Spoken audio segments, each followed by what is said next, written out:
Today we're going to do slow stitching.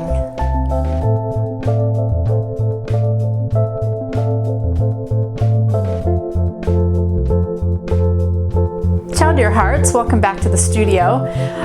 We've had a lot of new subbies lately, and so I wanted to introduce ourselves. My name is Caterina Giglio. My friends all call me Cat, and my husband Don Digison is behind the camera. And we're really glad to have you here today, and we're going to start slow stitching. I thought we'd just jump into it, and I will fill you up with my gratitude in a little while. This video was inspired by dyed fabrics, and I love to murder fabric, and I was going through my stash of fabrics and I realized that I didn't have a lot of, heavily dyed fabrics, and I wanted some things that had a little bit more color and texture, and so I decided to dye a few things. And as I was doing that and creating these bundles, I thought, I should just share with you how I do it, because isn't this absolutely yummy? Don't you just love this color here? And I thought they would be perfect to pair with white cloth and do some slow stitching. And these have been soaking, actually they've soaked, I got them all nice and wet, and then I just drained off all the water and I just let them dry like this. This is all I did, was just left them here, and that's how you get these wonderful marks. In fact, they've just slightly damped, probably still damp on the inside, and I'm going to open these up and share with you what they all look like. I particularly like to make little bundles, and I love colored string, and different sizes of the string is always good. Now I just used hibiscus tea. This is what I used last time, the Tulsi hibiscus, and then I also used just a plain black tea. And doesn't matter what brand you use, it doesn't matter what kind of hibiscus tea you use either. And I wrapped them up with the tea bag on the inside, and this is like a little fabric, a little printed fabric on the inside, and then this piece here, and then this is the piece that we were looking at. Oh, absolutely gorgeous. Yeah, that's yummy. I've got a few more that I'm going to open. The other thing that I did was I simply stitched a few pieces together and then tea dyed them. So I made some little stitched bundles and then just popped them into the bath and then just took them out. And if you want them to be a little grungier, then let them soak a little bit longer. You could actually let them soak with one end in and one end out, like this. And then the top will dry, and then turn it around, let it dry again.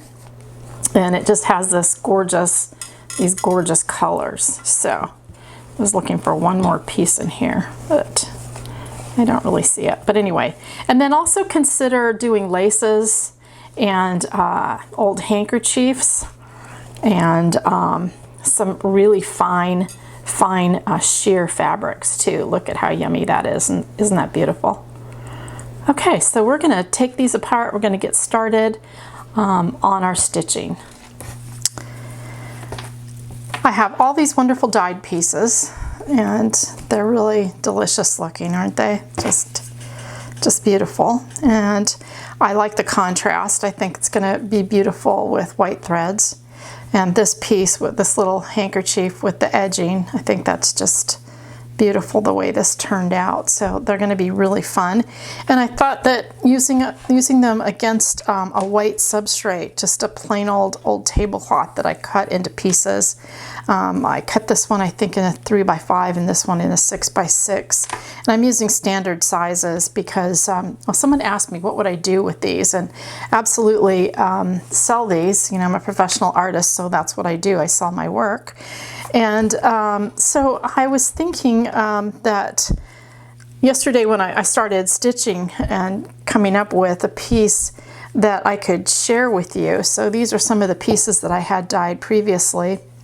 And this is from one of the bundles. It is a real sheer fabric that I had already stitched to this cloth and then dyed the whole thing and stitched that down. And this is a piece, another bundle And this is actually the same sheer that's on here, but dyed it just looks so different and so beautiful the way it turned out. And so I just stuck a few pieces together and thought we would continue stitching today. Just doing some slow stitching without really any agenda and just see how they all turn out. And we asked our group on Facebook if they had any questions, and they came up with a bunch of different questions. Actually, Janice came up with a lot.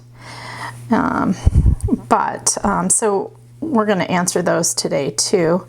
So you should go get your fabrics and your threads and something to drink. I've got my water with my lemon, and I thought we would just have another lovely day of stitching together. If you've already got dyed pieces to use, that's great, and if you don't, then whatever you have on hand, or set your tea bath to boil while you're watching today. And I think we're going to have a really good time just watching the needle go in and out and our stitches holding everything together.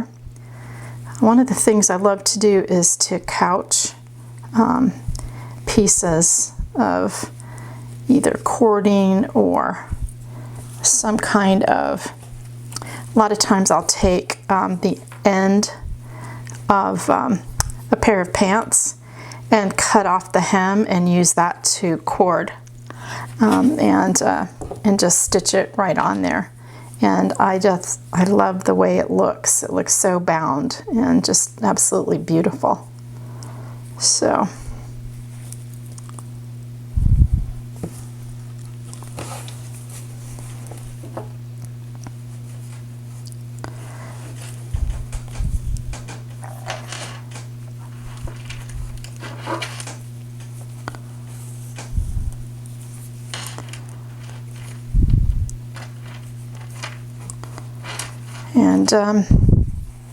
so one of the questions that Janice asked was, what do I read poetry? Which is a wonderful question. Yes, I do read poetry. My favorite poet is Mary Oliver. She might be one of your favorite poets as well. I think I've read everything that she ever wrote. And I like a lot of other poets as well, but Mary Oliver comes to mind because her work, oh gosh, you know what? I think her work really reminds me of slow stitching. I think that her work is slow stitching, but with words. And if you read her work, I think you might even agree with me. Well, you know, I always approach slow stitching from, and a mixed media point of view and from compositionally. So I'm always looking for the composition, and one of the things that I thought about this piece was the center piece. I really thought felt it needed something round to balance it all out. And so I have my little printer's tray right here, right next to me, with all my little doodads on it. I know Dawn's taken pictures of it before. And there's a little ring here that I thought would be absolutely perfect in the center. So I thought, since this is all about couching, I thought we would just stick that on there too and see how we like it. And I'm going to use an upholstery thread to do that. And if you want to use embroidery threads, that's fine. Go right ahead and use them. I do use embroidery threads because I like to stitch on clothing, which we're going to do. I know I keep promising you that we're going to do it, but we really will do it, I promise. But I have a different video for next time. I've got an art video planned for next time. So we won't be stitching next time. So for those of you who don't like stitching, we're going to actually get back to some wet art next time. But anyway, so I love to mix metal or buttons or beads or things with my stitched pieces. and it just adds another element. It's just, you know, we're creating mixed media, and so we're mixing different things, and that's part of what gives it its texture, and you know, it mirrors life, right? It's highly textured. So anyway, I also like keeping all of my stitches simple. I'm not big on putting embroidery stitches on my on art pieces. I'd rather keep that simpler than in clothing. And when I do clothing, I shouldn't tell you this because then you're going to already know for the video, but I usually try to use ones. Oh, he says, don't tell right now, don't tell. Wait, save it for another video. Okay, all right. I love the way the top of this piece folded back on this tablecloth piece that was washed. And I'll probably do some more stitching on that, but this is how the ring comes out here. And I think it really marries all the pieces together quite well. So I thought we would start a new one now and use the 6x6. And I'm going to go through some of the pieces and decide which ones I want to use, but I like this for now, so we'll set it aside.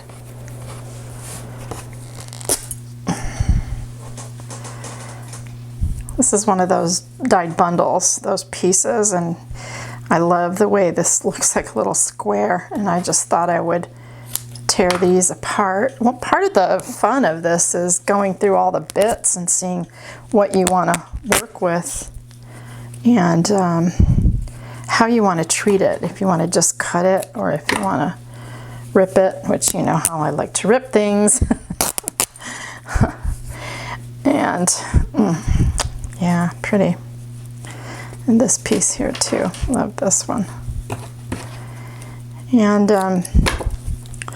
then play with them and see what pieces want to live together. It's kind of how I see it.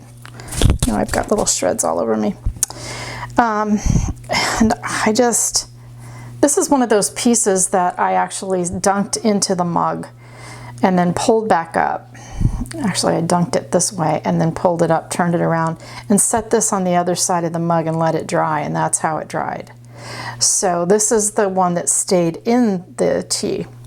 So it's all in the drying. It's in the drying to get these great marks. And you know, tea is super acidic, so I mean, these aren't going to live forever, which is part of the beauty of it too. I think it's just really fun that that it will fall apart, it will decay, but you know, we've got lots of photography these days. We can take pictures of stuff so that we have it. It won't be the Mona Lisa living forever, but textile art is really fragile, and it's just the nature of it. So just seeing this piece, I love this piece, but I don't think that's for this for today. It's for something else. It'd be great right up against white though. That's fab. So, and then some of these other fabrics too might be kind of interesting to add the blue, a little bit of it underneath it. So we'll see, we'll play with it. Yeah, I'm just playing with the fabric still, but so this piece, I think this has to go here, and maybe I'll put this one here. And this came off of a hanky.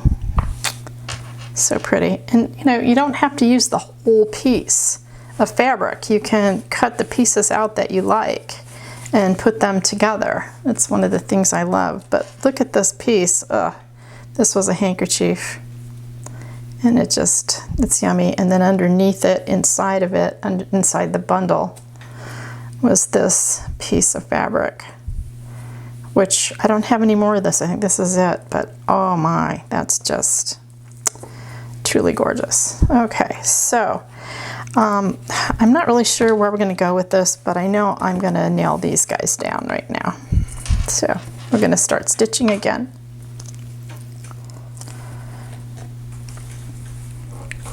one of the other questions that Janice asked me was, do I read? Do I read books, and what kind of books do I read? And I do read books. She also asked me about podcasts, and no, Janice, I do not listen to podcasts. I love to read books, and my very favorite genre in books is historical fiction. But I am an eclectic reader. I also like reading lots of contemporary fiction, books on psychology, books on religion. Gosh, I mean, if it's laying around, I'll read it. So, a lot of different things. Of course, I love to read art books and stories about artists, and yeah, so lots and lots of things. And what was the other thing? Oh, music. She asked me about music. Yeah, and I don't listen. I occasionally will listen to music in the studio. But if I do, it's usually opera. I'm a big opera fan. Don will tell you. I keep forcing him to listen to opera. I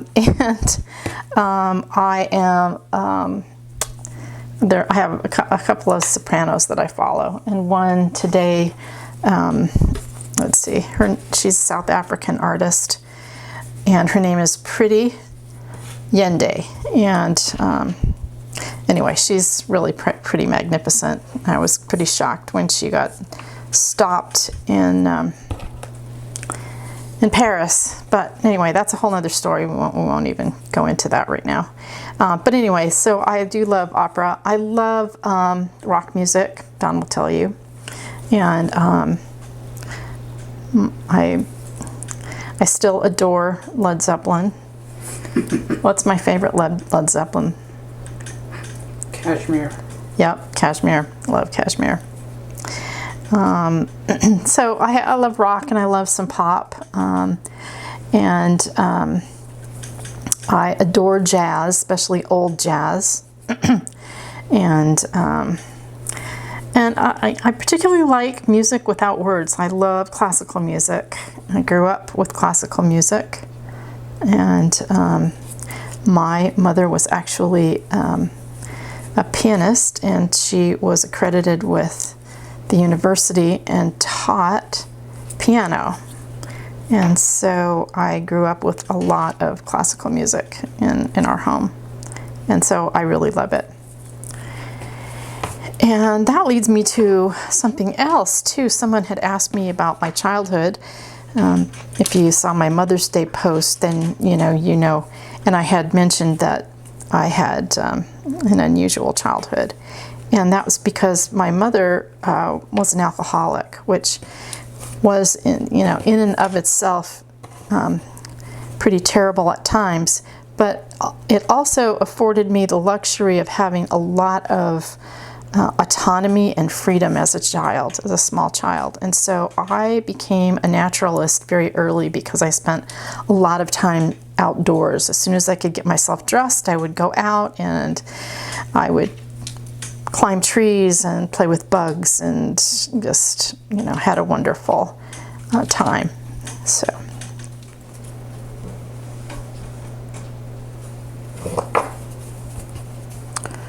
Let's see, what were the other questions?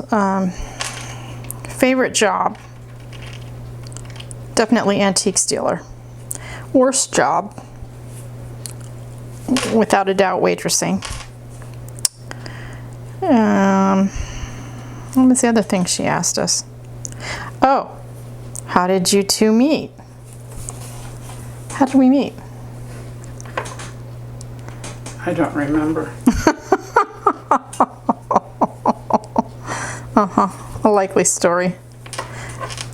We met at work. Isn't that where almost everybody meets? meet at work. Yep, that's where we met. We met at work. And I'm so glad I met you. Me too. Okay. Almost done with this little semicircle here. Okay, got to figure out what's going to go on with the rest of it.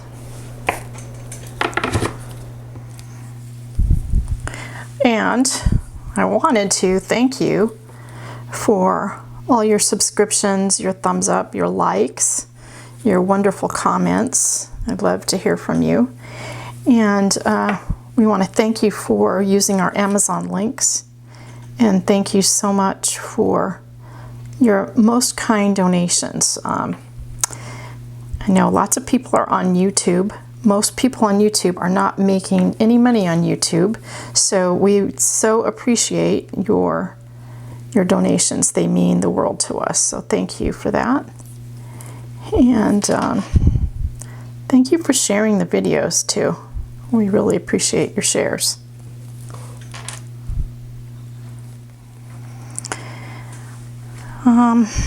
Last question was from Isabel, and Isabel asked me how I balance my time.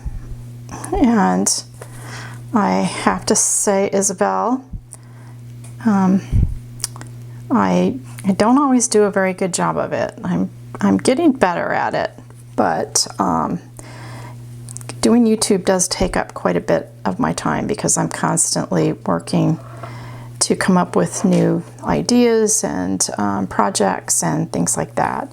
So it's been really hard for me to get my own work done, and but I'm getting better at it. So, and how do I do that? Well, I'm prioritizing my time for one thing, and recognizing I can only do so much, and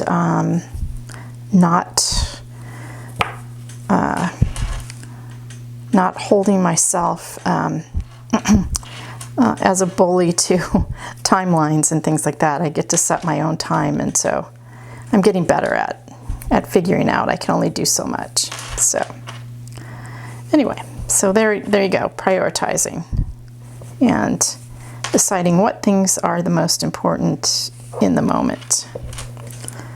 So this is where this is going. I thought I would do something completely different from the piece that I did, even though there is a circle at the center.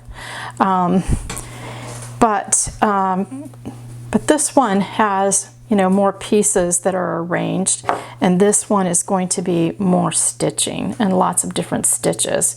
And I'll probably add a fabric at the bottom and do more stitching and stitch around it and just create a completely stitched piece. So there are so many opportunities out there for you. Just take a look at what you have, get some needle and thread out, just take an afternoon to just keep stitching and just enjoy the moment and the process. Well, we're at ciao for now, and I want to thank you for stopping by the studio today to slow stitch with me, and I hope you dye some fabrics, and I hope you do some stitching, and I hope you just let the fabric speak to you about where it wants to go, and just let the needle take you on a wander, and enjoy every single minute of it. And until next time, Don and I both send our love to you. So ciao for now.